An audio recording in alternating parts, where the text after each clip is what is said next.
2.5 साल हो चुके हैं रूस यूक्रेन युद्ध शुरू हुए और तब से लेकर के यूक्रेन के कई शहर मलबे में तब्दील हो चुके हैं, लेकिन पुतिन की जीत अब भी बाकी है। रूस के सैनिक इस वक्त यूक्रेन के दूसरे सबसे बड़े शहर खार्किव को खाक करने के लिए एक के बाद एक गाइडेड बमों की बरसात करने में जुटे हैं। तो वहीं दूसरी तरफ यूक्रेन भी रूस को करारा जवाब दे रहा है, एक के बाद एक। हमारी स्पेशल रिपोर्ट में देखिए रूस यूक्रेन युद्ध में आखिर क्या आया एक नया ट्विस्ट।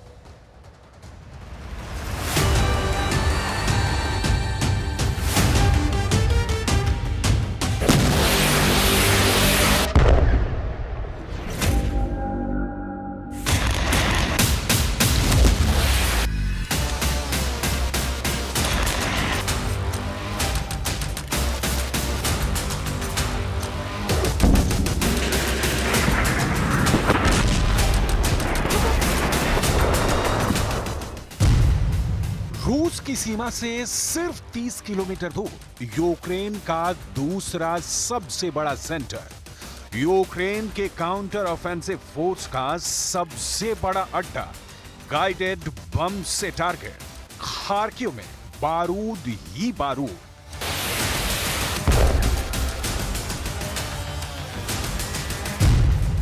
सुनसान सड़क पर महिला, धमाके की आशंका से अनजान, सामने ही धमाका, धुआं ही धुआं।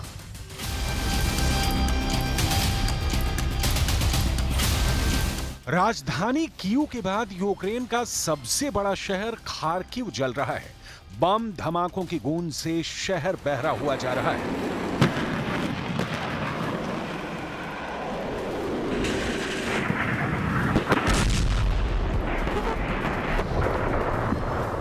यहां कब कौन बम की चपेट में आकर दम तोड़ दे बता पाना मुश्किल है। पुतिन की फौज खार्किव की गली गली में गाइडेड बमों की बरसात कर रही है। ताजा हमले में खार्किव के 3 लोगों की मौत हो गई है, जबकि 50 से ज्यादा लोग घायल हुए हैं।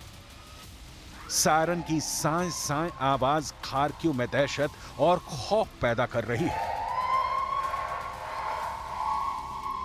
Лише від початку цього червня росіяни застосували проти України вже більш ніж 2400 керованих авіабомб. Із них близько 700 проти Харківщини, проти наших позицій, проти наших міст та громад на Харківщині.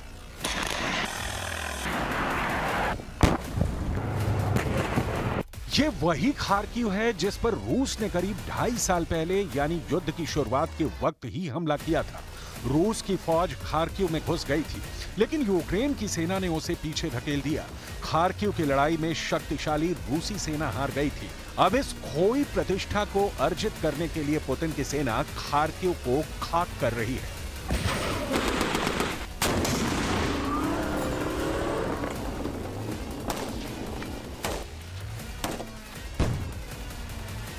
Зараз у Харкові ще триває розбір завалів на місці влучання російської авіабомби. 4 керовані авіабомби вдарили по місту. Це абсолютно прорахований терор. Одна з бомб зруйнувала житловий будинок у центральній частині міста поруч з автовокзалом. Станом на зараз відомо про більш ніж 40 поранених і травмованих у місті. Усім надається необхідна допомога.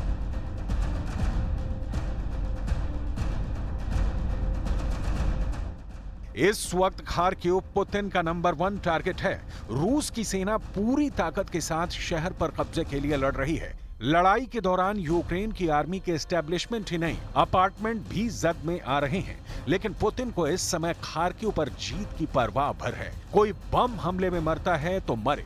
ज़ेलेंस्की के हाथ से खरकते खार्किव की तस्वीरें पुतिन के लिए सुकून का सबब बन रही हैं। जून के महीने में अब तक यूक्रेन पर इतने हमले हो गए जो बीते कुछ महीनों में नहीं हुए थे।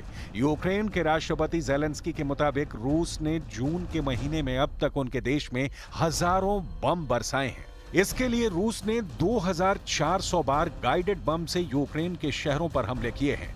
अकेले खार्किव में रूस ने 700 बम हमले किए हैं। За сильні рішення, яке допомогло нам стабілізувати ситуацію в прикордонні Харківщини. Ми отримали змогу знищувати російські ракетні пускові установки поблизу кордону і скупчення російських окупантів. Такі рішення потрібно продовжувати. Значне зниження російського ракетного терору проти Харкова і області доводить, що це абсолютно реально. यूक्रेन के अधिकारियों के मुताबिक देश के दक्षिण पूर्व और पश्चिम में ऊर्जा सुविधाओं पर रूसी मिसाइल और ड्रोन हमलों ने रात भर कई ऊर्जा सुविधाओं को नुकसान पहुंचाया और कम से कम एक कर्मचारी की मौत हो गई। वायुसेना ने माना है कि रूस ने ऊर्जा सुविधाओं और महत्वपूर्ण बुनियादी ढांचे पर 16 मिसाइल और 13 ड्रोन दागे। 3 महीने पहले रूस ने बिजली संयंत्रों पर हमले बढ़ाए जाने के बाद से यूक्रेन में बिजली संयंत्र पर यह 8वां बड़ा हमला था। 3 महीने पहले शुरू हुए ऊर्जा के बुनियादी ढांचे पर रूस के लगातार हमलों के बाद यूक्रेन ब्लैकआउट की एक नई लहर से जूझ रहा है, जिससे देश की आधी बिजली उत्पादन क्षमता खत्म हो गई है।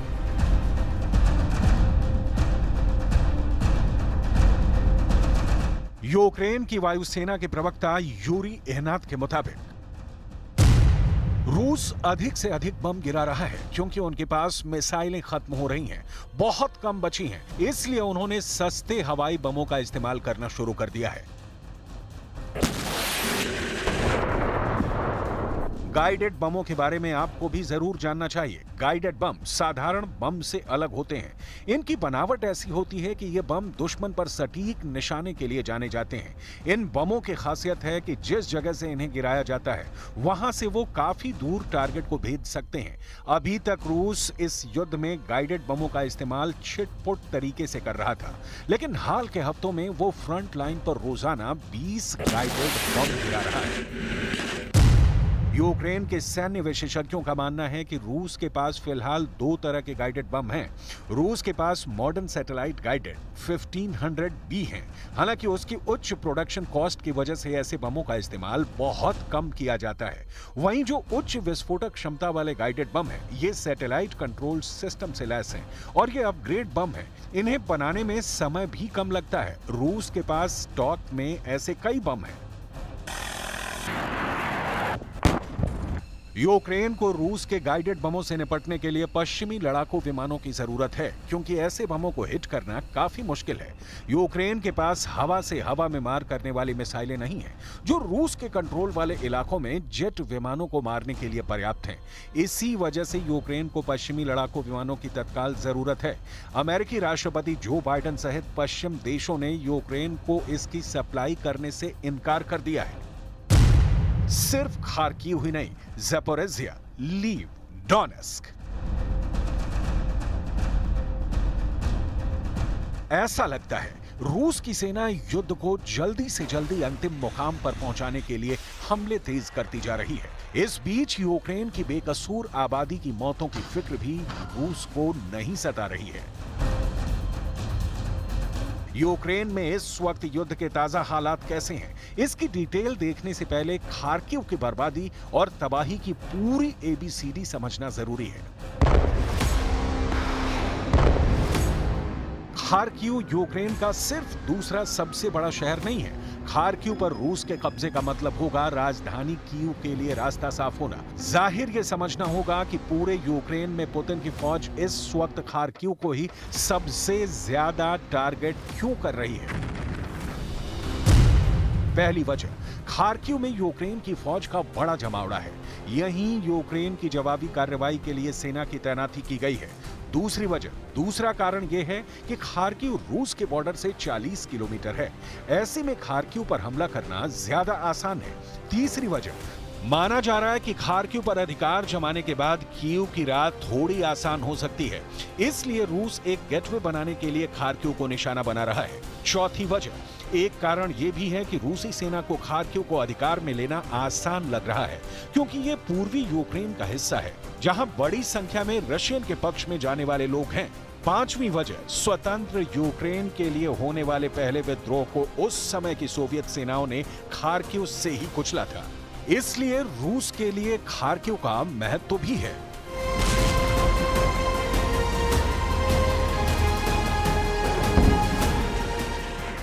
लेकिन खार्किव पर रूस का कब्जा होना आसान नहीं दिख रहा। तेज हमलों के बावजूद यूक्रेन खार्किव में जोरदार पलटवार कर रहा है। हालांकि रूस की फौज खार्किव में कई किलोमीटर अंदर तक घुस चुकी है, लेकिन पूरी तरह कब्जा कर पाने से अब भी दूर है। दूसरी ओर रूस के हमलों का यूक्रेन ने भी जवाब दिया है। यूक्रेन ने रूस पर ड्रोन अटैक किया है। 100 से ज्यादा ड्रोन अटैक हुए, जिसमें एक रूसी नागरिक की मौत हो गई, वहीं 4 घायल हैं। यूक्रेन इस वक्त युद्ध में किस तरह से काउंटर अटैक कर रहा है, उसकी सबसे ताजा तस्वीर देखकर आपकी रूह कांप जाएगी।